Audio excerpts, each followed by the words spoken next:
Good afternoon, ladies. Today we're going to be talking about organ donation.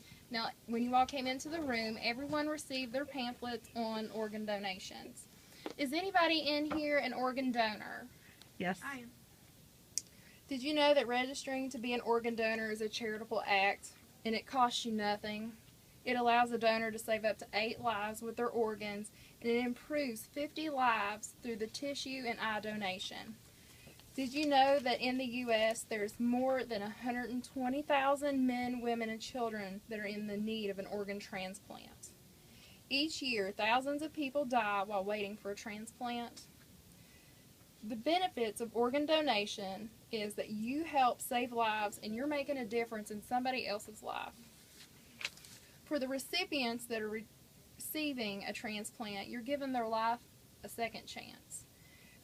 You're giving them an improved quality of life. They're not having to do kidney dialysis, and they're not having to have several doctor's appointments, and they're coming off all of their medical treatment with medications. And for the donors and their families, knowing that your loved one has lost their lives is difficult, and it's hard to prepare for that. Sometimes it's frequent and just when it happens, and then sometimes you got time to prepare, but you're not really prepared.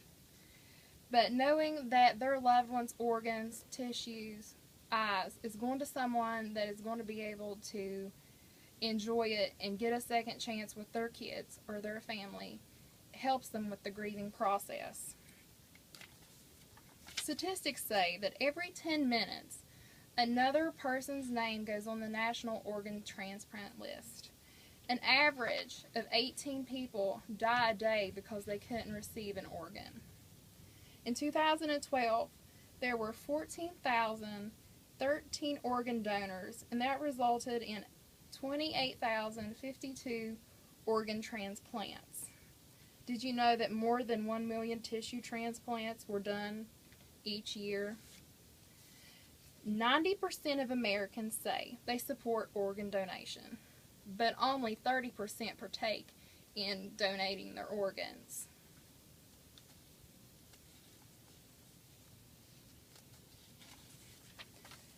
And you hear all these people say that I'm too old, I'm too young, they won't take my organs, I can't be a donor. That's not true. That there's a medical criteria that you have to meet, and it has nothing to do with your age. You have to go through a strict medical exam. And you hear people say, if I agree to donate my organs to the hospital or to somebody else, they won't work on me as well as they would somebody that is needing your organ. That's not true. Their only focus is you and saving your life. They don't focus on trying to save John in the bed beside you. Maybe, and you hear people say, maybe I'm really not dead and they're just going to take my organs. That's not true. For a person that is an organ donor, they do more tests on you than they do somebody that is not an organ donor to make sure that you are truly dead. Now that you have the facts and that you see that being an organ donor can make a big difference, and not just for one person, you being a donor, you're helping 50 people at least. Now, with all this in mind, I'm going to leave you with this quote. Don't think of an organ donation as giving up part of yourself to keep a stranger alive.